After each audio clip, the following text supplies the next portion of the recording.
Session may be seated.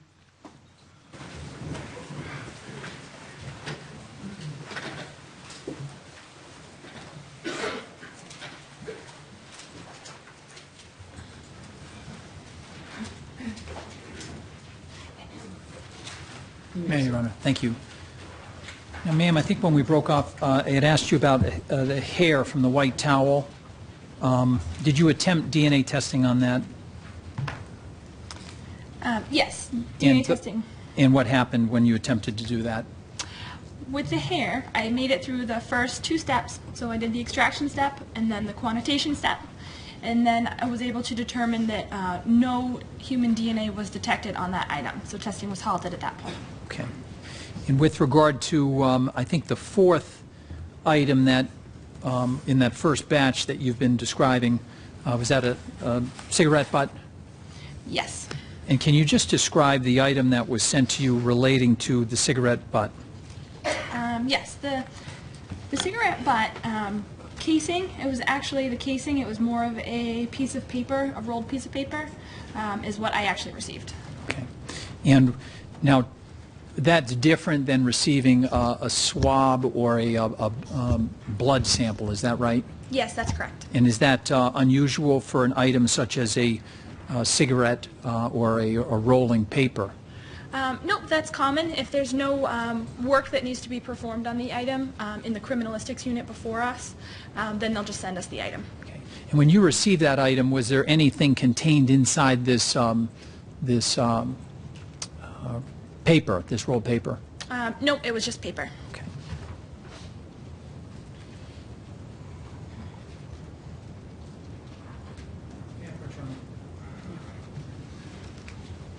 I'm just going to show you this item and ask you if you recognize it. Yes, I do. And what do you recognize that to be?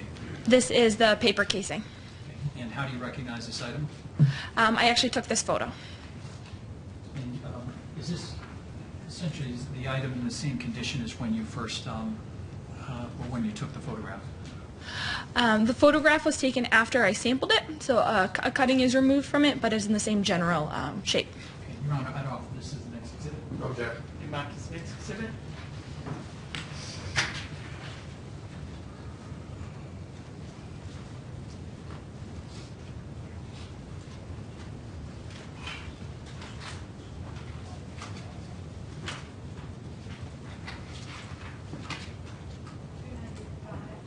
Thank you. Yeah, I'll just show you.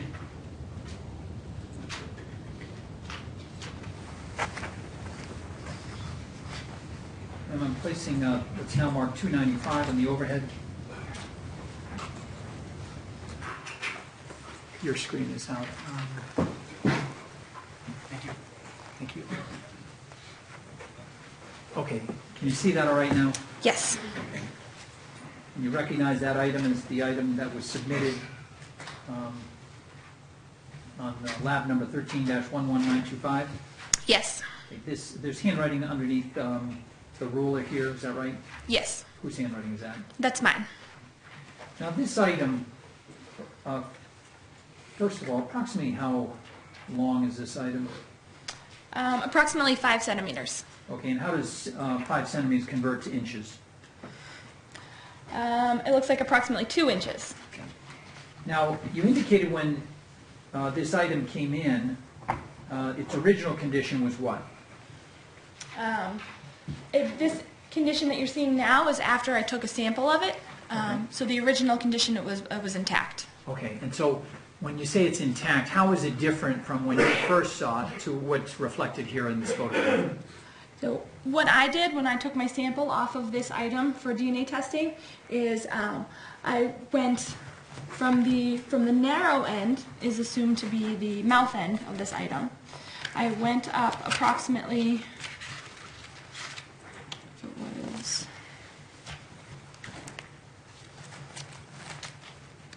I went up approximately 1 centimeter from the narrow end towards the fatter end, and I cut half of the circumference. So essentially, I sliced it down the flat side about 1 centimeter up from the narrow end to remove a piece of the paper. Okay, and you indicate this appeared as some form of rolling paper?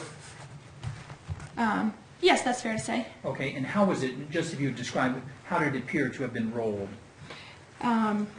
In my notes from when I prepared the sample, I had said it consisted of a folded and rolled yellow-brown paper, narrow on one end and burned on the wider end. Okay, and the burned end, where is that on this item? On the right-hand side. Over in here. Yes. Okay, and so the cutting that you took, you indicate on the narrow end, which side is that? On the left-hand side. And you described how you cut it along the long way. Could you just repeat that? How did you cut your sample to remove it? I cut it along the parallel, so along it was essentially flattened by the point that I got it. So I sliced it down the flattened side and then up about 1 centimeter. Okay. So with regard, starting at the narrower side of this item, did you begin to slice it cross-sectionally? Yes. Okay. And you said you went up about 1 centimeter, is that right? Yes. And that would, 1 centimeter translates into what in inches? About 1/2 inch? Okay. Now, once you had sliced that, did you remove that item? Yes. And what did you do with it? I took that piece that I cut off forward for DNA testing. And that piece, just tell us, how would you go about conducting DNA testing on an item such as that slice of paper that you've taken? Yep, for this item, I took that piece that I removed, and I cut it up into smaller pieces with a sterile scalpel, and then put it into a new tube to be taken forward for the extraction step, and then to be carried through the extraction, quantitation, amplification, and CE. And were you able to then develop or determine whether there was any DNA profile or profiles on this item? Yes. And just describe your findings. The DNA profile obtained from this item is a mixture of DNA from at least 2 individuals. Okay. Now, when you find DNA, a mixture, how do you go about attempting to identify either contributor to the mixture?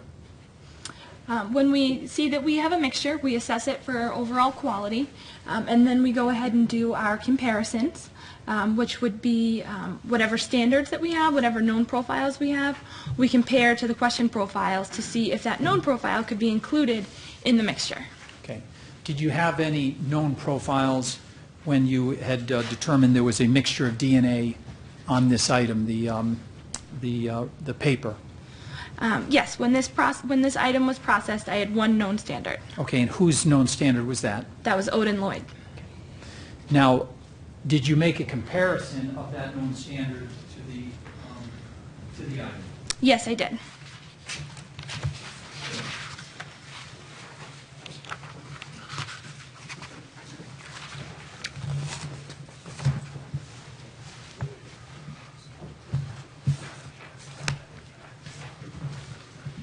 If I could approach your line. Ma'am, I'm just going to show you what's now been marked exhibit number 293. Do you recognize what's contained here? Yes, I do. And what do you recognize this to be? This is the DNA profile of Odin Lloyd. And did you, at some point, had you seen this or used this in any way with regard to your DNA analysis? Yes, I did. And how did you use this? That chart specifically is, it's generated by the known analyst before I do my testing, and it is included in my report. So literally I copy and paste and include it in my report for comparison. And is that information that you would rely on for the purpose of comparing a known standard to an item that you're testing? Yes. And just tell us, how did you go about comparing the known standard of Odin Lloyd to the findings that you made with regard to this cigarette? Yes. DNA standards are a series of numbers. You have 2 numbers at every location because you get one from your mom and one from your dad. So it's a series of numbers in a specific order.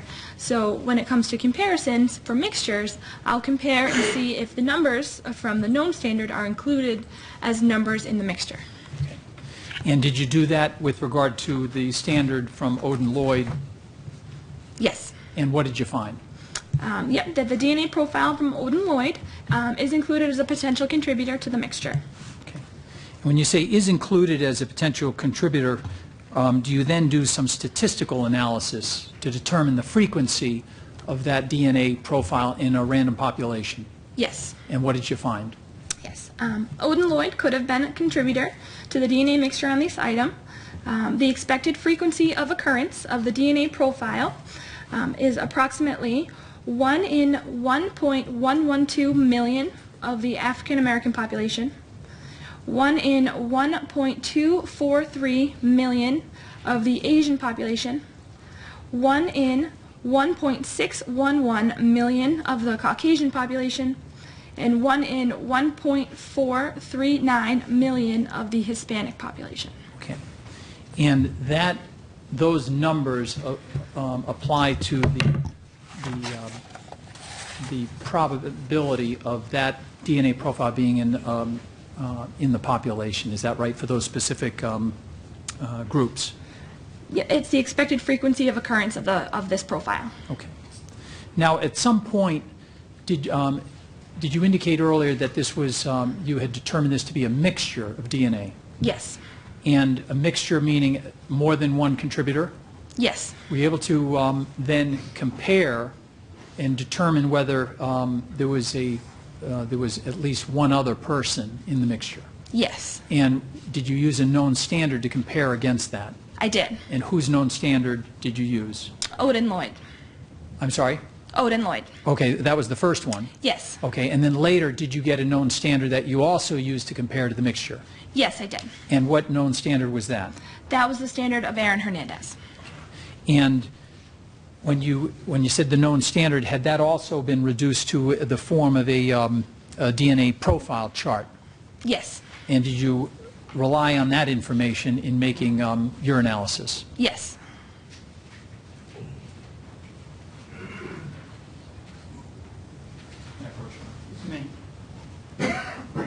Just going to show you what's marked number 294.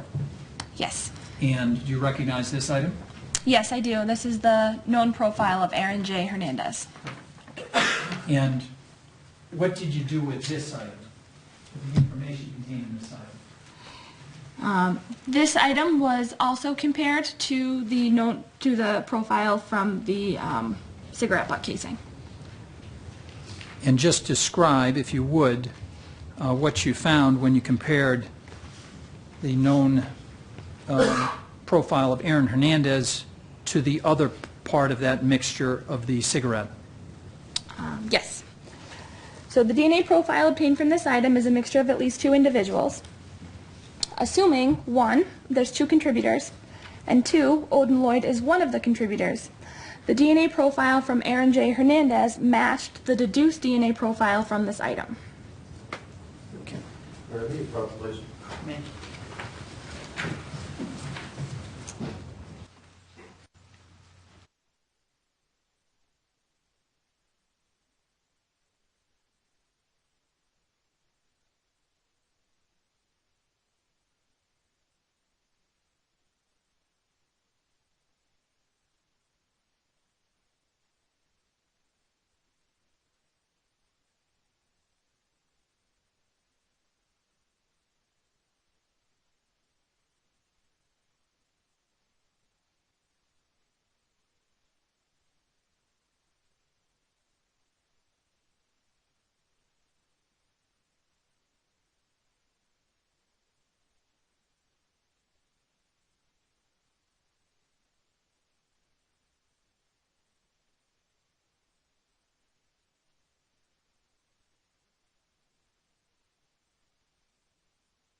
Ma'am, if I could just back up a second. When you, a moment ago, you used the word match, do you mean statistically when you made your comparisons, it was consistent with the locations of the DNA profile with the item, the profile from the cigarette butt?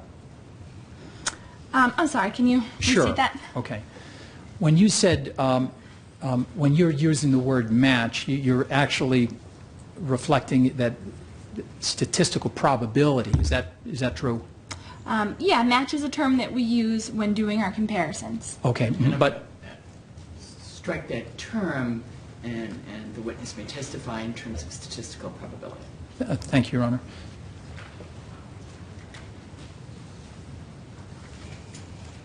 Your Honor, if I could just use the opening. You may.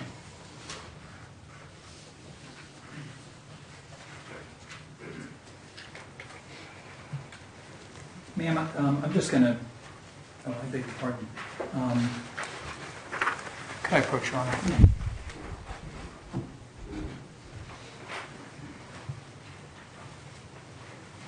I'm just going to show you this document and ask you if you recognize it. Yes, this is a page from my report. Okay. And did you, is this a chart you've generated based on your analysis of certain items? Yes. Your Honor, I'd offer this as the next exhibit. I object, Your Honor. It's your report. She can use your report to You testify. may use it as a chart. Okay. Maybe marked for identification. Thank you, Your Honor.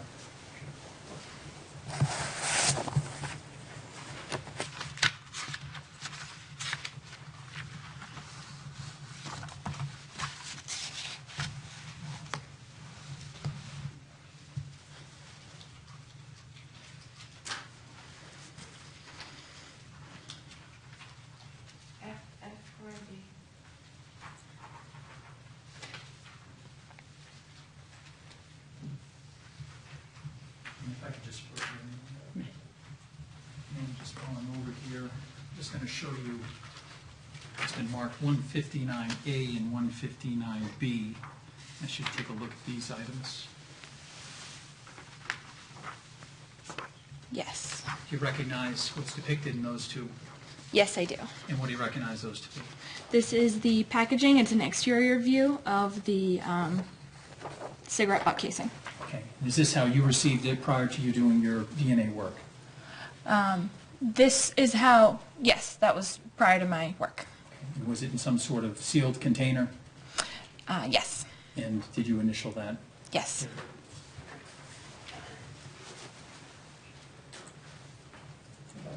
You may.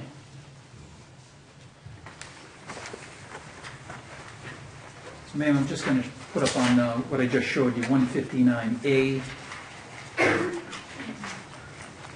Is this the item that we're talking about, the cigarette butt? Yes. And when you received it, do you know Timothy Wood? Are you familiar with him? Yes. And do you know what unit he is in? The drug analysis. And is that showing your initials there at the top? Yes. And the date of? Is June 25th, 2013. And I do want to correct myself. Sure. That's how I packaged it after I was done with my testing. Okay. So originally, when it came to you, was it just in the manila envelope? That manila envelope was inside of a brown paper bag. Okay. And after you received it, did you open the envelope? Yes. And then did you, that photograph I showed you before, showing the cigarette butt casing, did you then take a sample at that time? Yes. And then repackage it to its current form here? Yes. And then just showing you, it's marked 159B, is that the back of this same envelope? Yes. And are your initials also depicted on this? Yes.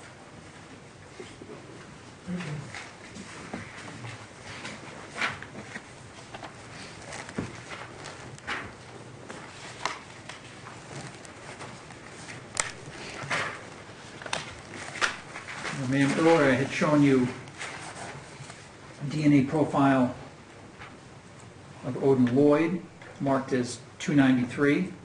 Recognize that item? Yes. And the DNA profile of Aaron J. Hernandez marked as 294. Do you recognize that? Yes.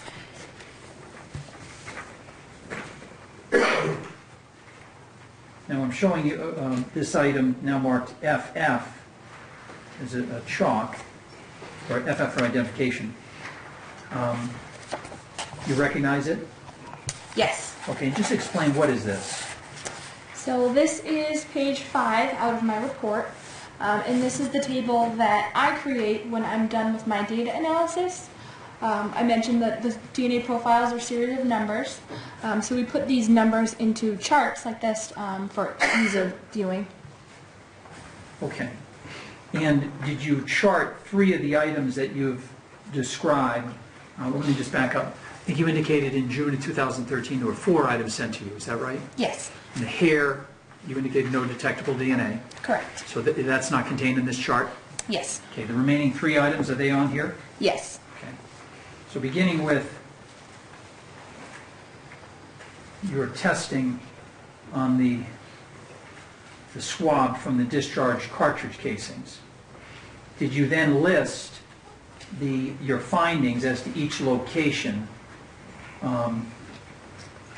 as a result of your testing? Yes, I did say before that there was not enough DNA in the sample for me to develop a DNA profile. I didn't get any results from the sample, so that's what that NR indicates. At the bottom there's a key, NR equals no result. That's shown there, is that right? Yes. Okay. So as a result, you couldn't make any finding with regard to any the swab from the discharged cartridge casings? Correct. Okay. Going to the next column, is that related to the testing that you performed on swabs from the white towel? Yes. That was item 2-1.4. Yes. And were you able to locate DNA at certain locations? Yes. Okay. And did you then chart that information on this? Yes. Okay, so just, if we could, going to the first row here, at that location, D8S1179, explain what this information contains in that box. So we look at a DNA profile. When we develop a DNA profile, we look at 16 different locations. So the first location is listed there on the left. It says D8S1179. And then you go across to which sample you're specifically looking at, item number 2-1.4. So in that first box there, you can see a star, a 14, a 15, and another star. So the 14 and the 15 are representing alleles. An allele is just a term for a piece of DNA. So we have a 14 piece of DNA and a 15 piece of DNA. Those 2 stars also indicate potential DNA. We call it potential allele basal threshold. When we're looking at our data and we are reading the data off of the instrument, sometimes we can see pieces of DNA that are showing up and they're present, but they're not of sufficient quantity. They're not crossing that threshold that we need them to in order to use them for statistics or to call them a piece of DNA in our chart. So we mark them with the asterisk to observe and note that they're there, but to be cautious when interpreting. Okay. And going down, were you able to determine whether there was a single contributor or a mixture to the from the swabs from the white towel? This profile indicates a mixture of DNA from more than one source. Okay, and how were you able to determine that from what is depicted here on the chart? I mentioned earlier you get half your DNA from your mother and half your DNA from your father. So everybody has at least 1 or 2 pieces of DNA at every location. Sometimes you end up with the same copy, the same piece of DNA twice, so then it might look like just one. But when you see more than 2 pieces of DNA, such as 3 or 4, that indicates that there's another contributor, at least one more contributor in the mixture. And is that reflected here on the chart that there are at least 3 on some locations? Yes, at that first location, there's a star, a 14, a 15, and a star. So that would be 4 pieces of DNA right there. I see. Now, as a result of what you were able to find, could you render any opinion as to, or for comparison purposes, make any comparison to the swabs from the white towel? No, I couldn't. The profile was yielded inconclusive results for comparison due to the quality or complexity. Okay. And there was nothing further you could do at that time? Yes. Now going to the last column, the cutting of the cigarette butt that we've been talking about, is that charted out here, your findings of the DNA that was recovered from the cutting of the cigarette butt casing? Yes. Now, how would, you indicated that you compared both the DNA profile of Odin Lloyd and the DNA profile of Aaron Hernandez to this profile, is that true? Yes. And just describe, how do you do that? So when I first tested this sample, I only had one standard. I had the standard of Odin Lloyd. So what I did was I compared that standard to this profile, and I determined that he was included in this mixture. From there, I went forward, and it looked to me like it was a mixture of two and only two individuals. So what I did was I used the DNA profile of Odin Lloyd, and I was able to deduce out the second contributor. So I looked at which alleles, which pieces of DNA would have belonged to Odin Lloyd, and which other pieces of DNA I had left. And from there, I deduced it out into the second contributor's profile. Okay. So essentially, what is showing here, the profile that you recovered, the mixed profile, or two profiles, from there, would you then take out, and I'm just placing 293 here, take out those locations, the numbers reflected at those locations of the DNA profile of Odin Lloyd? Roughly, that's how it works. Okay. And what you're left with, did you then compare against the profile of Aaron Hernandez? Once I deduced out the second contributor's profile, and then it was sometime later that Hernandez's profile was submitted to the lab. And then once that was processed, I did a comparison between the profile I deduced and the newly received profile of Aaron Hernandez. Okay. And what did you find when you compared the profile of Aaron Hernandez to the profile of the cutting of the cigarette butt casing? I found that the profile from Aaron Hernandez matched the deduced DNA profile off of the cigarette butt casing. Okay, and let me just back you up again. When you say match, it was a statistical match based on your findings? Match, we use the term match when it's the same in every location, that there's no location that differs. Okay, but let me just ask you this. Statistically, did you do a comparison, or were you able to determine a statistical result Yes. as to this DNA profile, finding it in a random sampling of the population? Yes. Okay, and just tell us, what were your findings with regards to that?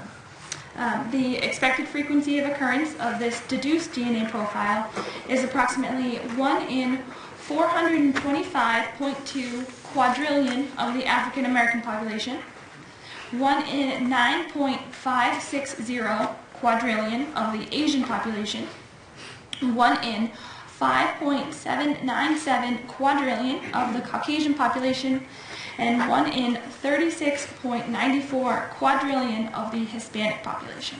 Okay. And when you say quadrillion, how many zeros does a quadrillion have? A quadrillion is 1 with 15 zeros after it. Okay. So you're familiar with a million, is that right? Yes. What's after a million? 6 zeros. And then what is 9 zeros? That would be a trillion. I'm sorry, a billion. Okay. What is 12 zeros? A trillion. And what is 16 zeros? 15 would be the quadrillion. Okay. And how many people are there, what's the approximate population of America? Approximately in the United States is 300 million. Okay. And what about the world's population?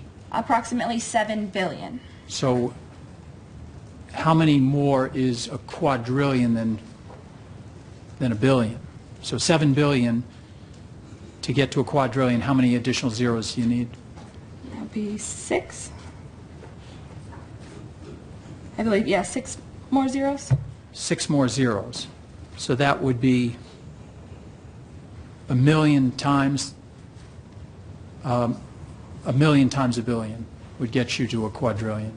I believe so. Okay. Now, you indicated there were some additional items that were sent to you for testing, Yes. and those additional items, do you recall when they were sent? Yes. I did a second round of testing in this case, and I started testing on those samples on, sorry. Do you recall that sometime in the summer of 2014? Yes, it was July 28th, 2014. I Okay, began and at that time, what items were sent to you for DNA testing? There were 3 items in this round. Item number 16-2.1.1 was the swab of fingernail clippings from the right hand of Odin Lloyd. Okay. What else? Item number 30-15.3.1. And what item was that? That was the swab and scrapings from gray jeans inside of white plastic bag from Toyota Camry in the garage of 22 Ronald C. Mayer Drive. Okay. And was there a third item? Yes, the third item was item number 30-18.2.1, and that was the swab of black Puma track pants inside of black duffel bag from back seat of Toyota Camry from the garage of 22 Ronald C. Mayer Drive. Okay. And do you recall who had prepared or sent these swabs to you?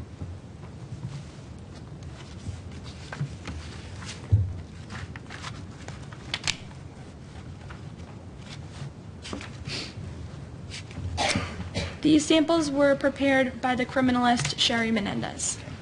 And what did you do upon your receipt of item 16-2.1.1, the swab of the right fingernail clipping of Odin Lloyd? Yep, for this batch of cases, I went through the same steps: the extraction, the quantitation, amplification, and CE. Okay. Now, these 3 were all swabs, Yes. and just in terms of your preparation of the swabs for DNA testing, what do you do? During the preparation step, we really, all we do is document the way we receive it.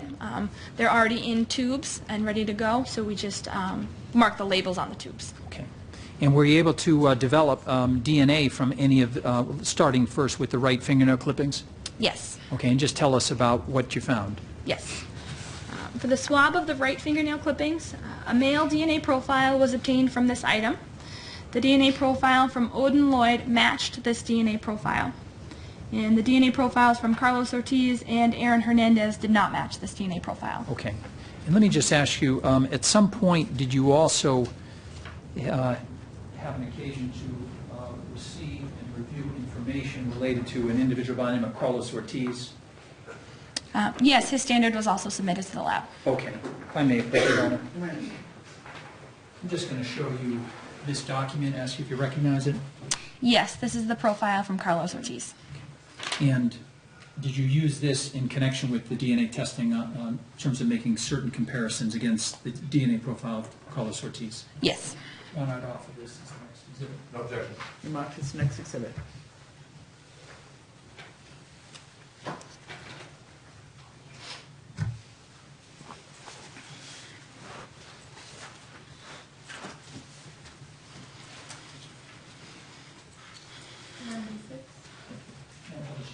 Right.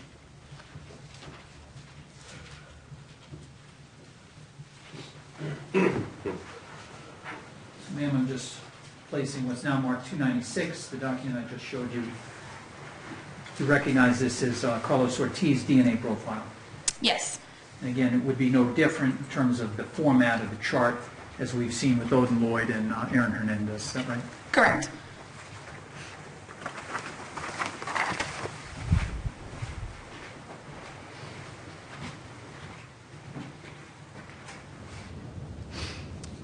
So you indicated when you compared your DNA results from the swab of the right fingernail that was consistent with the DNA profile of Odin Lloyd? Yes. Did you find any evidence of a mixture in that DNA? No. As a result of that, was any further testing conducted on that sample? No. Now, with regards to the swab, the scrapings of the gray jeans, Could I just see pencil? Sure.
ma'am, on the swab of the right fingernail clippings of Odin Lloyd, did you conduct a statistical analysis with regard to the DNA profile? No, no statistic was calculated for this sample. Okay, is there a reason for that? Yes. We routinely do not provide a statistic for samples as such that you're getting the person that you swabbed off of because it would be expected that that individual would be on that item. So because it's not a foreign profile, it's not necessarily probative, so we generally don't supply statistics for that. Okay. Now, with regard then to the swab and scraping of the gray jeans, you conducted analysis on those items, Yes. and what were your findings? Yes. As for the gray jeans, the DNA profile obtained from this item is a mixture of DNA from at least 2 individuals. The DNA profile from Aaron J. Hernandez is consistent with the major male DNA profile in this mixture. The DNA profiles from Odin Lloyd and Carlos Ortiz are not consistent with the major male DNA profile in this mixture.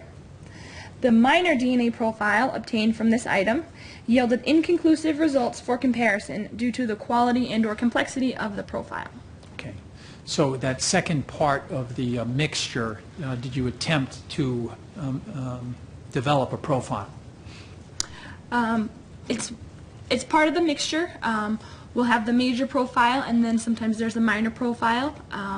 And in this case, it was inconclusive for comparison. Okay. And when you say inconclusive for comparison, were you able then to use that, whatever the what you had developed, to compare against any other DNA sample?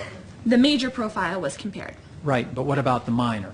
Nope, there's nothing else we can do with that minor profile. Okay. And with regard to the swab from the black Puma track pants inside the duffel bag, did you were you able to develop a DNA profile with regard to that item? Yes. And just tell us what you found.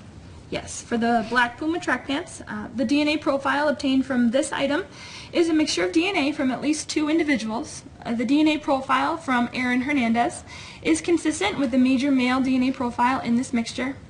The DNA profiles from Odin Lloyd and Carlos Ortiz are not consistent with the major male DNA profile in this mixture.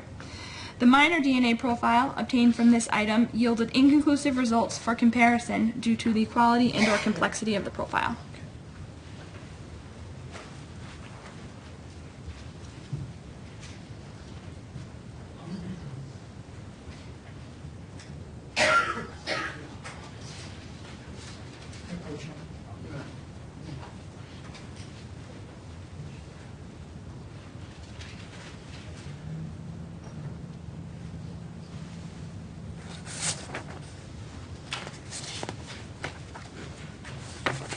I'm just going to show you this document and ask you if you recognize it. Yes, I do. What do you recognize this to be? This is a page from my report. Okay, and just, is it in a chart form? Yes. Okay, and just tell us what is, what did you chart here?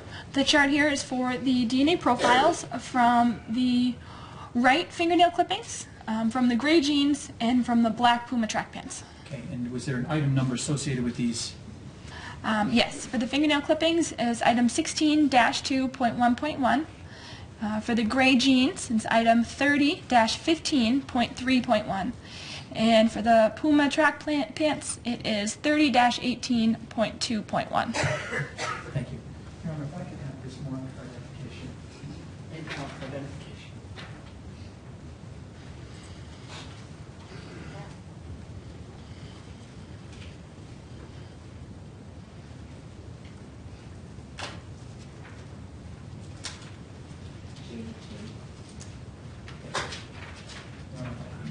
Nice.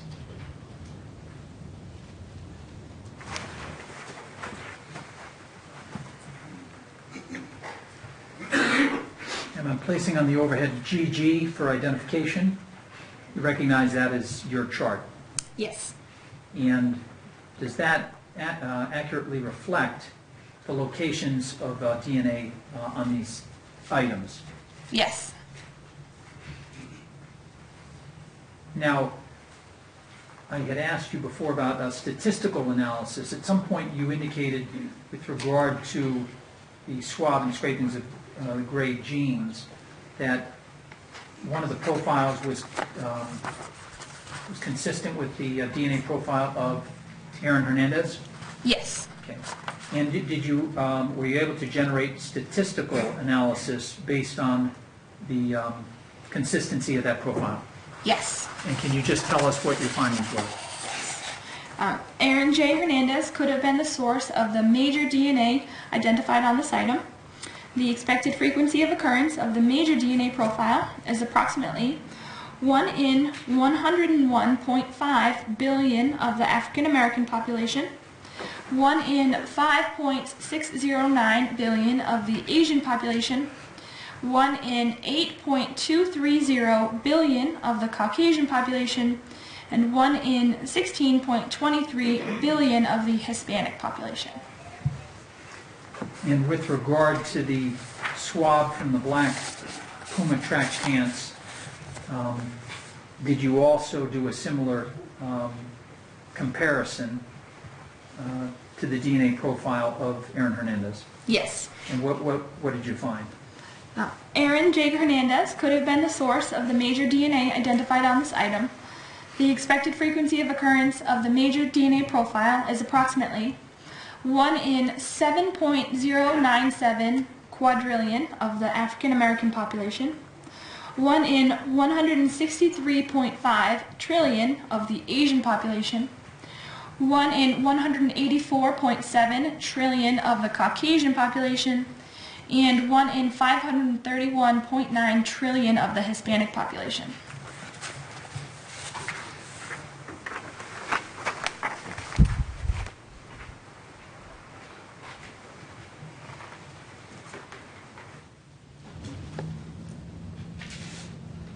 Now, ma'am, was there a third set of items that were sent to you in approximately September or August, September of 2014?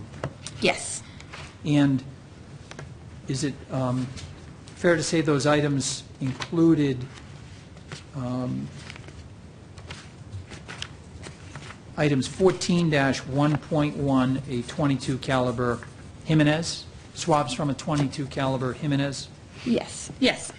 and items 16-3.1, left fingernails of Odin Lloyd, Yes. and item 24-1.1, discharge casing, swab from discharge casing. Yes. Okay. Now, there were some other items that also were included in that submission. Is that true? Yes. And I'm just going to run through those if I could.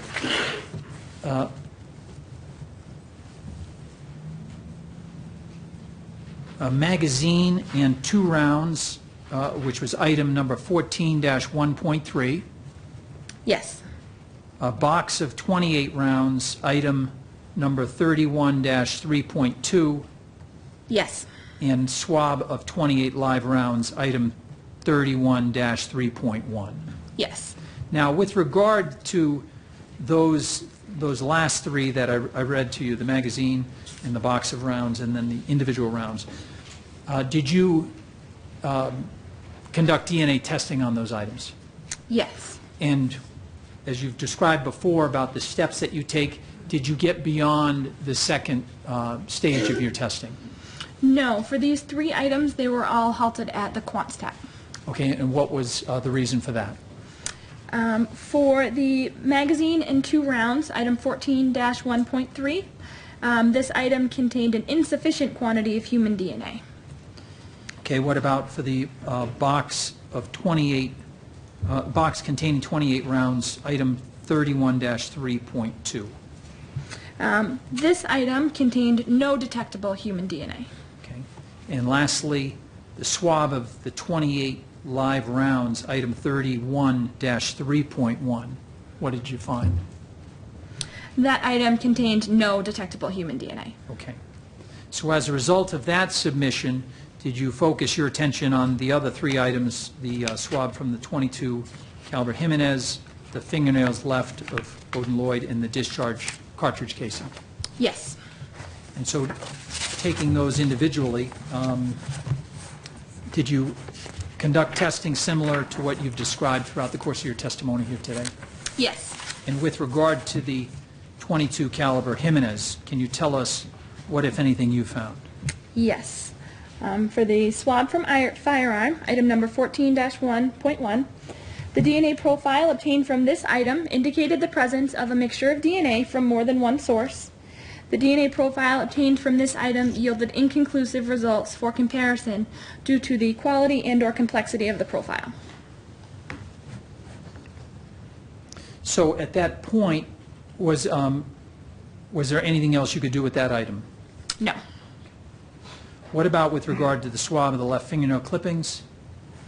Yes. For item 16-3.1, a male DNA profile was obtained from this item. The DNA profile from Odin Lloyd matched this DNA profile. The DNA profiles from Carlos Ortiz, Aaron J. Hernandez, and Oscar Hernandez did not match this DNA profile. And at some point, were you also provided a known sample for an individual by the name of Oscar Hernandez? Yes. Okay. And that was compared as against those items with negative results? It was compared for this round of testing. Okay. And was there any finding with regards to Oscar Hernandez on any of these items? No. So after that, what else? What else did you do with regard to any of these items? Yep. The third item was the swab of discharge cartridge casing from the dumpster at Enterprise Rent-A-Car, item number 24-1.1. And what did you do with regard to that? The same laboratory process, and What were your findings? a male DNA profile was obtained from this item. The DNA profile from Aaron J. Hernandez is consistent with this DNA profile. The DNA profiles from Odin Lloyd, Carlos Ortiz, and Oscar Hernandez are not consistent with this DNA profile. Okay.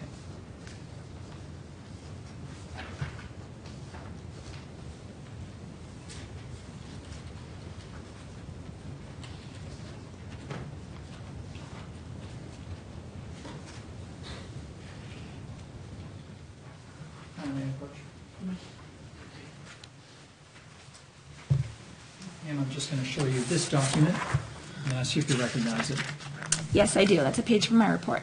Okay, is that also formatted in a chart fashion? Yes. Okay, and what information does this chart contain? This has the swab from firearm, which is item number 14-1.1. The swab from left fingernail clippings of Odin Lloyd, item 16-3.1. And the swab of discharge cartridge casing from dumpster at Enterprise Rent-A-Car, item number 24-1.1. Your Honor, if I could also have this marked as for identification. It may.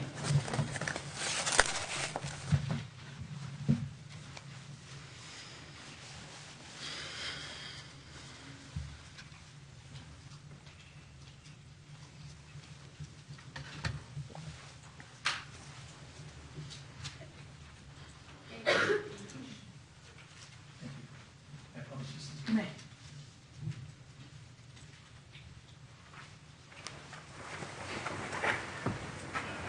Ma'am, I'm placing HH for identification on the overhead. This is your chart relating to those 3 items that you conducted testing, is that right? Yes. Just directing your attention to the first column, you indicated you tested a swab of a firearm from intersection Landry and John Deach. Yes. That was identified as item 14-1.1. Yes. And these blocks indicate insufficient quantities of DNA, is that accurate? They represent pieces of DNA that we observe that are below our calling threshold. So as a result of that finding, you were not able to make any further determination? Yeah, this profile lacked sufficient quantity and quality. Now, the next is a swab of the left fingernail clipping, Bowden Lloyd. Yes. Did you conduct any statistical analysis on this item? No, I did not.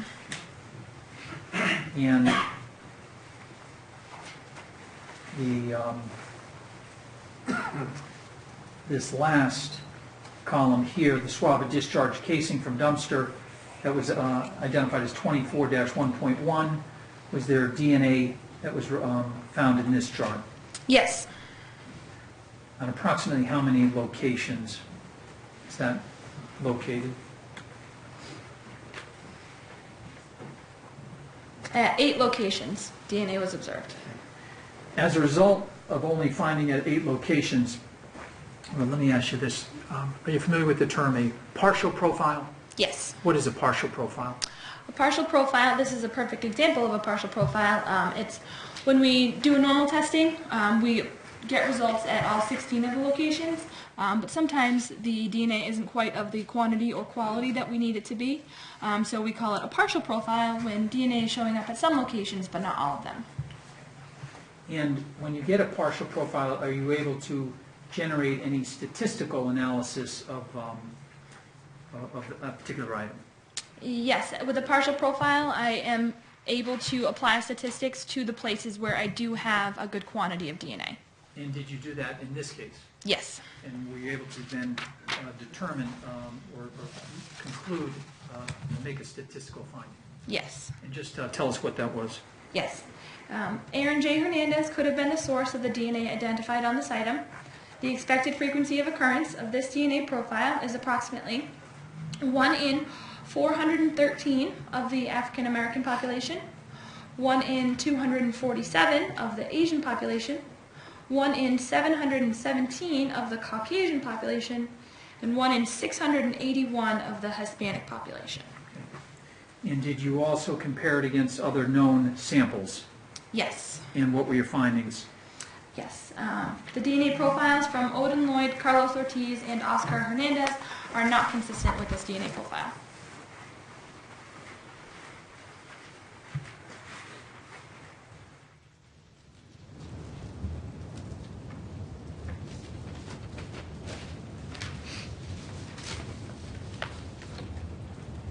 If I could have one moment, Your Honor, please.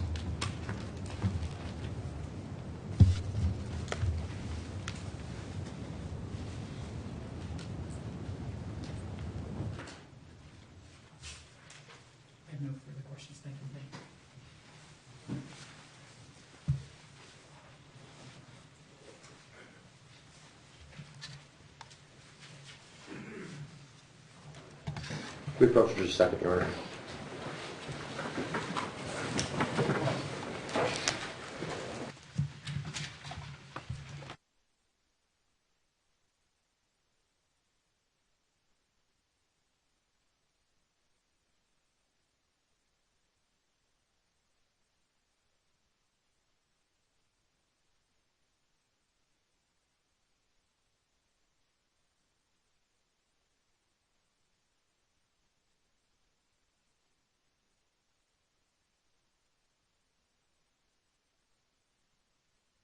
That the Commonwealth has the entire burden of proof in this case. The defense has absolutely no burden to produce any evidence, to request that any testing be done, or to do any independent testing. You may proceed.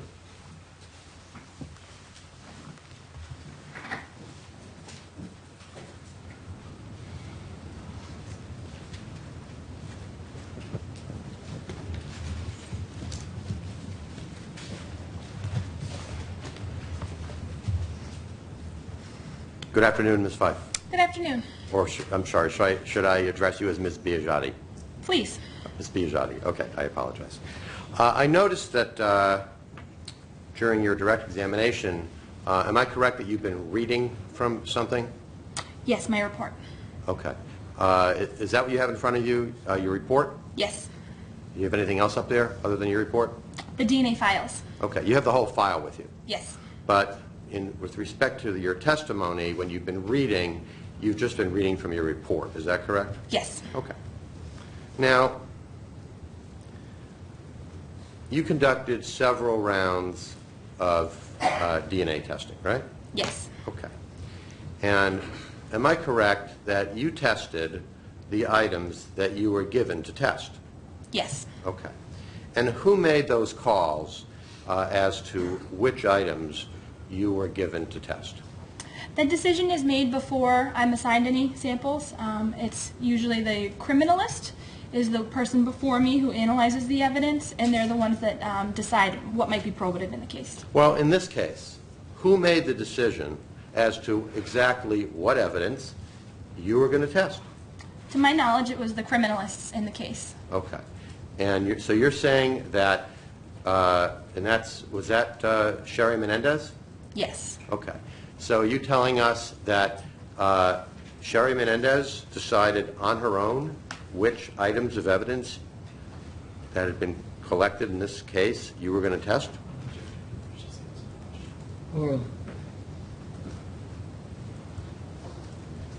Yes, sir. To my knowledge, it's the criminalist's job to pick out the samples, but they do often confer with other people outside who also have involvement in the case. And by other people, you're talking about the police and the prosecutors, right? Objection sustained.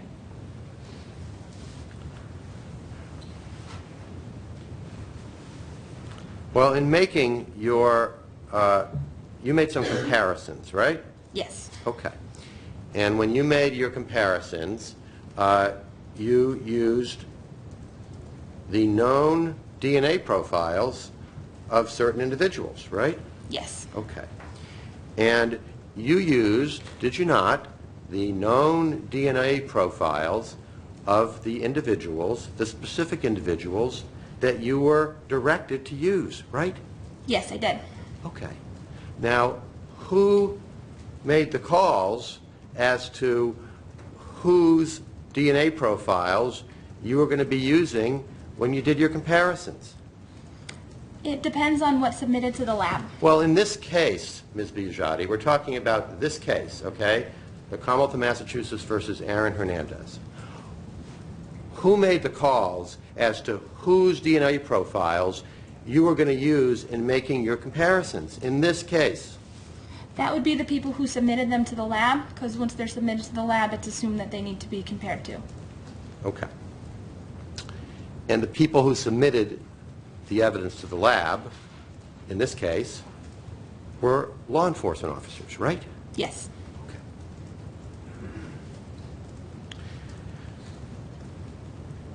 Now, you told us on direct examination that you were provided with the DNA profile of Mr. Lloyd, right? Yes. Okay. And you told us on direct examination that you were provided with the DNA profile of Aaron Hernandez, right? Yes. Okay. And you told us on direct examination that you were provided with the DNA profile of Carlos Ortiz, right? Yes. And you told us on direct examination that you were provided with the DNA profile of another individual, someone named Oscar Hernandez, right? Yes. Okay. And you used all those profiles in your comparisons, right? Yes, I did. Okay. Now, did you ever get the DNA profile for someone named Ernest Wallace? No, I did not. So you were not able to use Ernest Wallace's DNA profile in any of the comparisons you did, right? That's correct.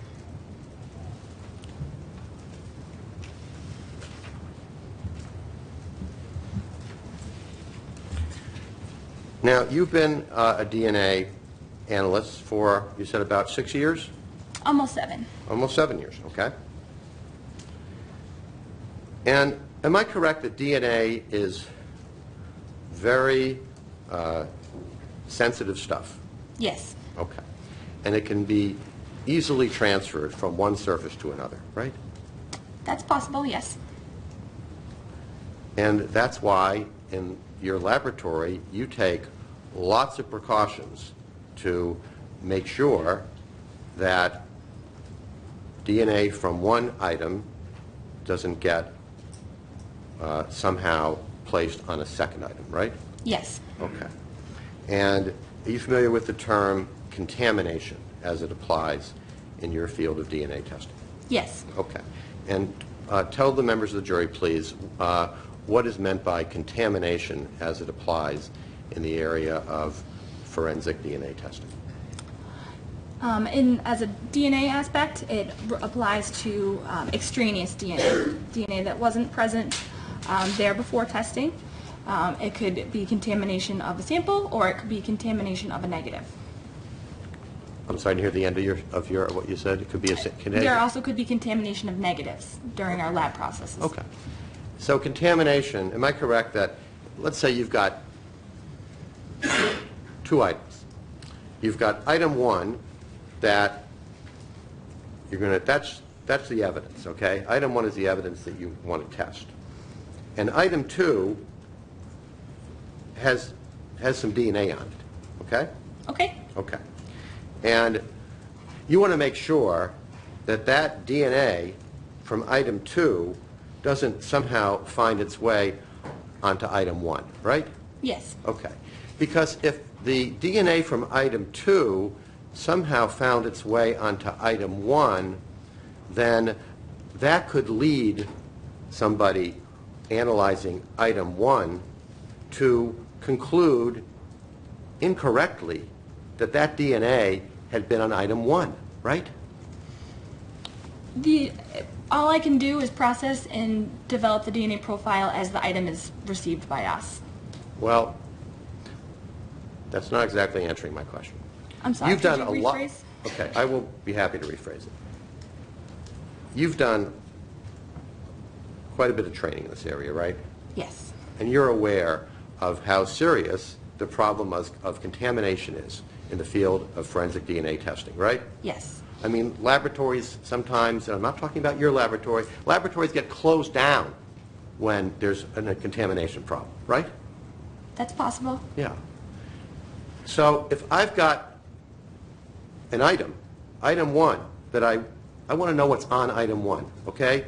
I'm the analyst. I want to know, is there DNA on it? And if so, whose DNA is on it? Yes. And I've got item 2 over here, which I want you to assume does have DNA on it. Yes. And I'm in the lab, and I just go like that, and I smush item 1 and item 2 together, okay? Yes. And then I look at and then I separate them.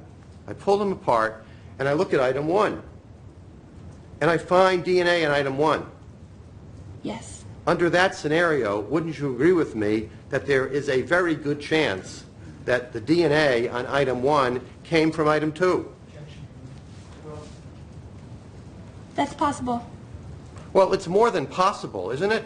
Isn't it likely? I can't say specifically. And why can't you say specifically, as a forensic scientist, that if I have an item that's got DNA on it and I smush it against another item, why can't you say as a forensic scientist that the DNA from item 2 is going to transfer and contaminate item 1? I can't say that it would necessarily, but it is possible. Yes, it would depend on other factors. Well, it's more than possible. Would you say, under the scenario that I presented, Ms. Biagiotti, that it's likely, under that scenario, that the DNA in item 2 would transfer to and contaminate item 1 that you're testing? objection. Sustains and estimates. You say it would depend on factors. Yes. Okay, tell us the factors it would depend on. What type of biological fluid might be on an item, if any. If it was a small amount of DNA to begin with or a high amount of DNA would make a difference.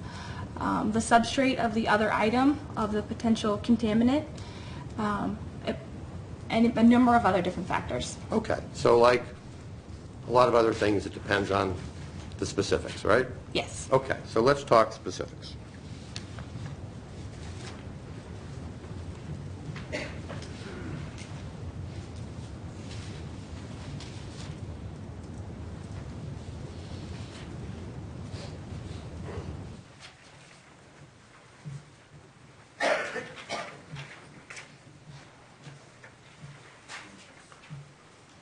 Putting on the monitor Exhibit 137.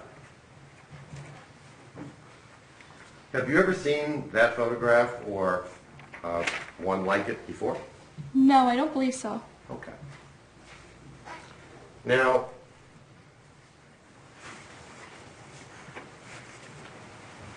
you used in your creation of profiles for Mr. Hernandez, for example, what was referred to as a KSS, a known saliva sample, right? Yes. Okay. And that's because saliva contains cells from the mouth that contain DNA, right? Yes. Okay. Now,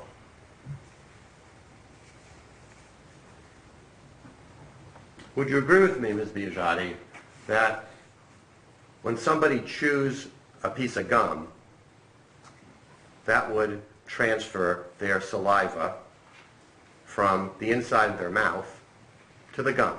Yes. Okay. And in fact, in your laboratory, under your protocols, chewed gum is sometimes used as a source for a reference sample, isn't it? Yes. Right.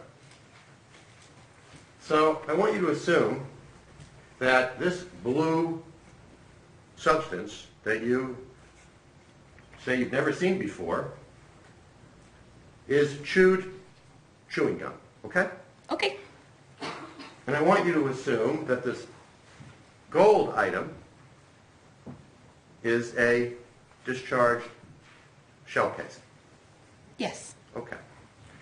So under that specific scenario that you're looking at in Exhibit 137, would you agree with me, Ms. Biagiotti, that there is a high likelihood that the DNA contained in the saliva on the chewed blue chewing gum would be transferred to that shell casing that it's attached to? Objection, Your Honor. Yes, I would agree with that.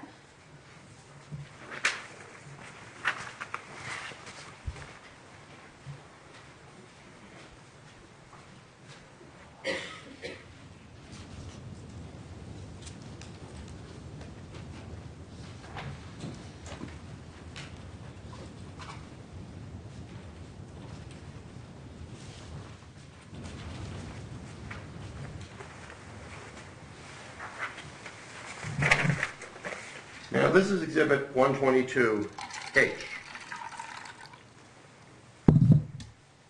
And for purposes of this questioning, I want you to assume that the shell casing in 122H is the very same shell casing that's in 137, okay? Okay.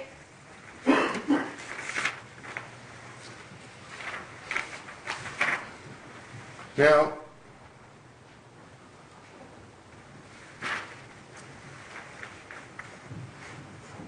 (122H) doesn't have any chewed blue bubble gum attached to it, does it? No.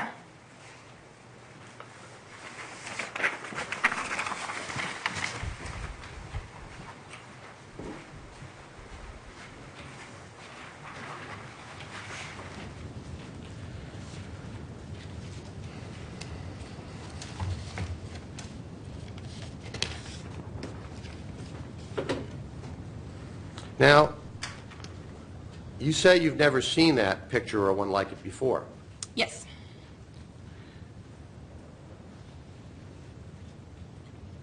I want you to assume that what I've just shown you in 137, casing blue bubble gum, Yes. I want you to assume that that is the casing that was retrieved from the Enterprise dumpster, the casing that you tested, okay?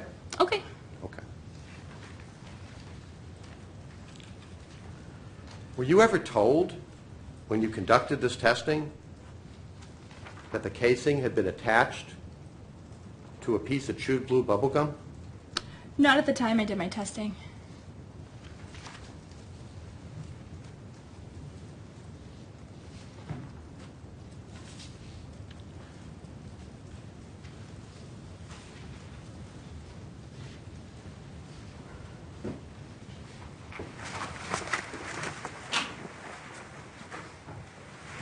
Now, since you've testified that under that scenario, it is likely that DNA on the blue bubble gum, chewed blue bubble gum, would transfer. Is another word for transfer in these circumstances contaminate? Yes. Okay. Since you've testified that the blue bubble gum, that the DNA contained in the saliva on the chewed blue bubble gum would be likely to contaminate the shell casing, wouldn't you have wanted to know whose DNA was in the blue bubble gum?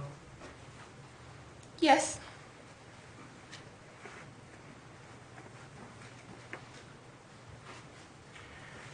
Because if you knew whose DNA was in the blue bubble gum, then you could determine whether that would explain the results you got on the casing, right?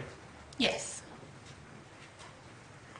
And it would avoid creating a misleading impression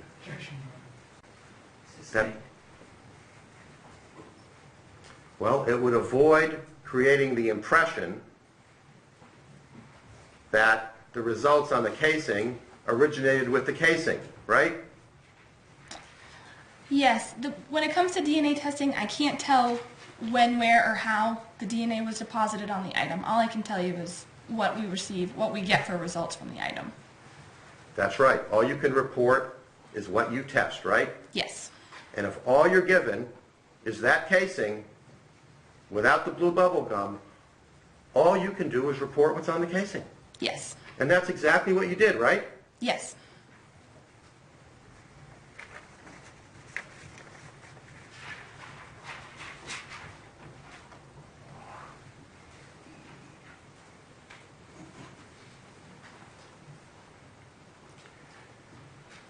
Your laboratory never even tested that blue bubble gum, did it? Not to my knowledge.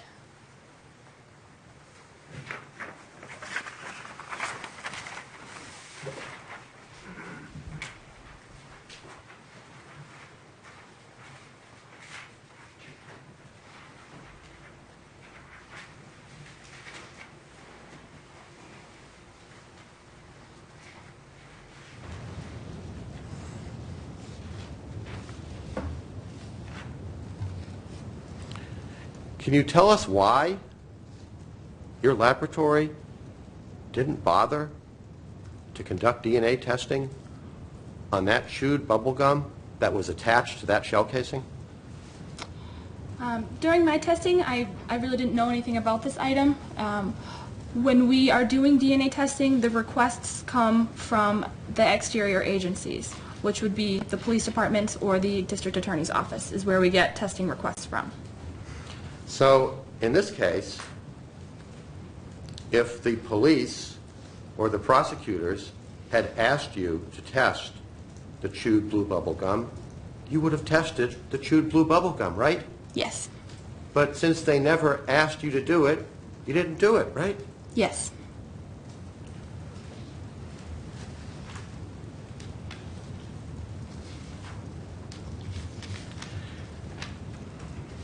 Now,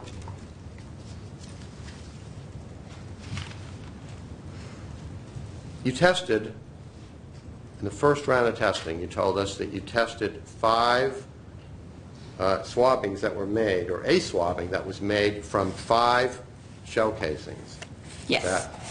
that were found at the scene, right? Yes. Okay. And those, all 5 of those casings were all included in a single swabbing, right? Yes. Okay. Now, would you agree with me that it's pretty rare to find a testable amount of DNA on a spent cartridge casing? It is uncommon, yeah. And it's uncommon because during the shooting process, when a gun is fired, that shell casing, which is inside the gun, is subject to extreme temperatures and pressure, right? Yes. Okay. And that kind of, I don't know what the scientific term is, but it kind of burns off the DNA, right? Yes. Yes? Yes. Okay. And there's a whole bunch of scientific journal articles that you've probably read that all concludes what you've just told us, that it's extremely unlikely to get DNA off of discharged shell casings. It is uncommon, yeah.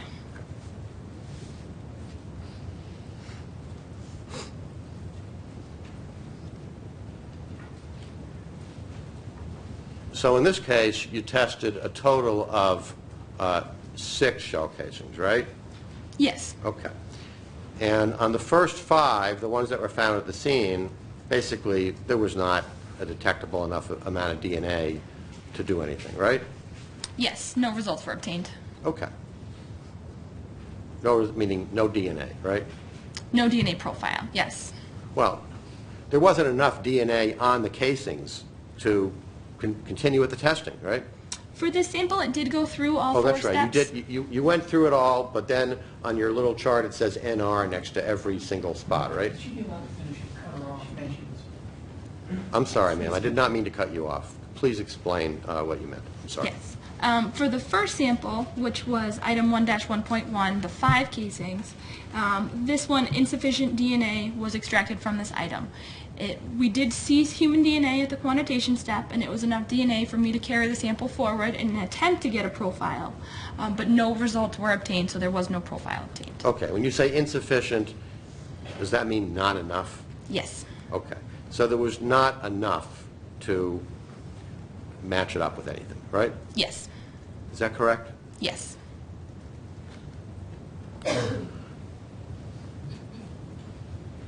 But on the 6th casing, the one that was attached to the chewing gum, you were able to make some comparisons, right? Yes. Now,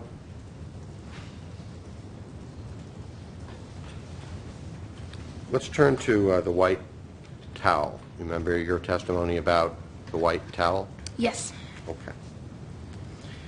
Now, I think you mentioned on direct examination that there's some sort of a cutoff in your laboratory or a threshold as to how much DNA you need to conduct this testing, right? Yes. Okay. And is that measured in nanograms? It is. All right. What's the cutoff in your lab? It's a guideline, and it's about 0.15 nanograms per microliter. Okay. 0.15, so 0.15, so that's 15 hundredths of a nanogram per what? Yes. Well, for the total input, for the total amount of DNA that we could put into the system for the next step would be 0.15 nanograms. All right, so you need at least 0.15 nanograms. Yes. Okay. Now, on this white towel, tell the members of the jury, in nanograms, how much DNA you found on the white towel.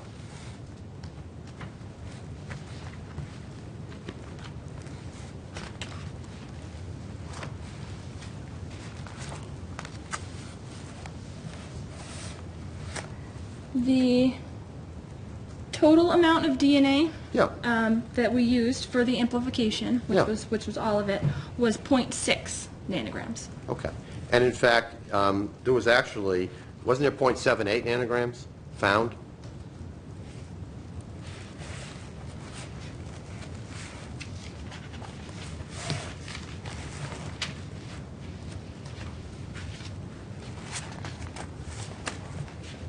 On the towel? Yeah, on the white towel.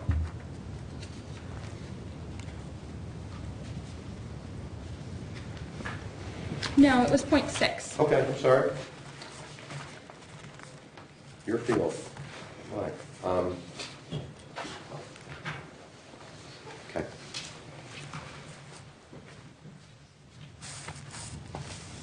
Well, 0.6 is a lot more than 0.15, right? Yes. Okay. So you had plenty of DNA on the white towel to continue the process, right? Yes. Okay. Now, is there something in DNA testing called injection time? Yes. Okay. Can you explain to us, please, what is injection time and how does it relate to the testing process? Injection time refers to at the last step called capillary electrophoresis, where we use a certain amount of electricity within the process of capturing the pieces of DNA within the system. And we're able to vary the injection time as needed. When sometimes we have a lower level profile, we can inject it at a higher time to help pull the peaks up to make them visible. Or likewise on the other side, if we have too much DNA in the system, we can lower the injection time and lower the peak heights to make the data readable.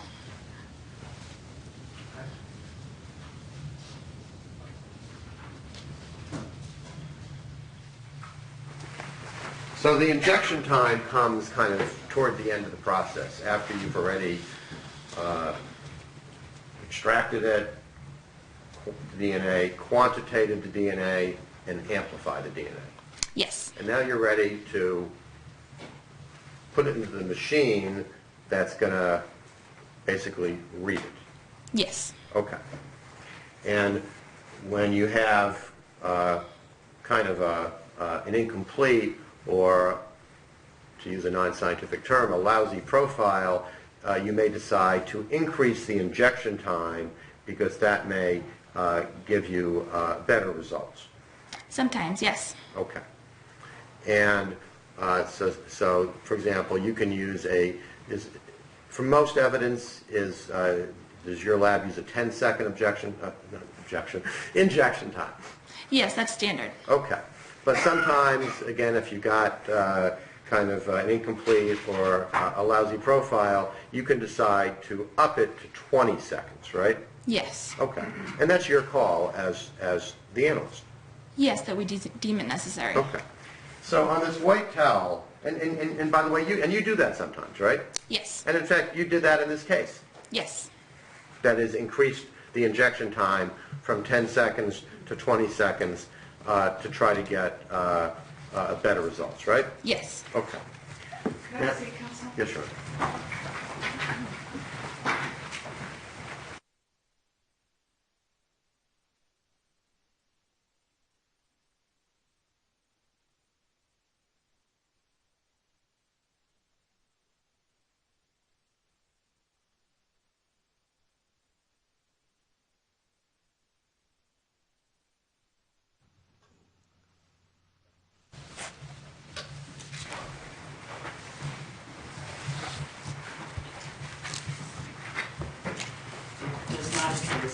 finish up with this witness in the next 10 or 15 minutes, so we're going to suspend at this time for the day.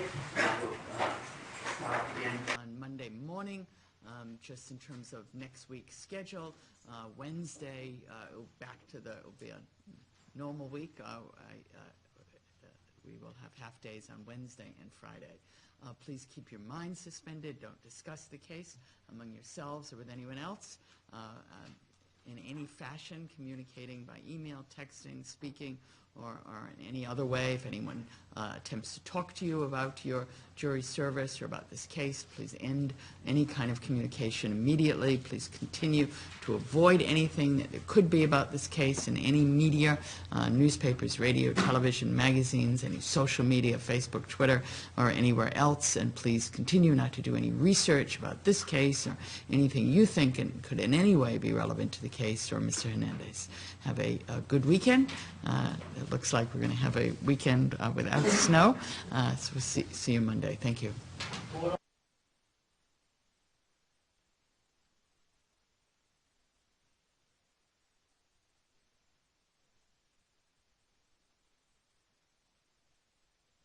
the Honorable E. Susan Gosh, Justice of the Superior Court, now sitting in Fall River, the Park.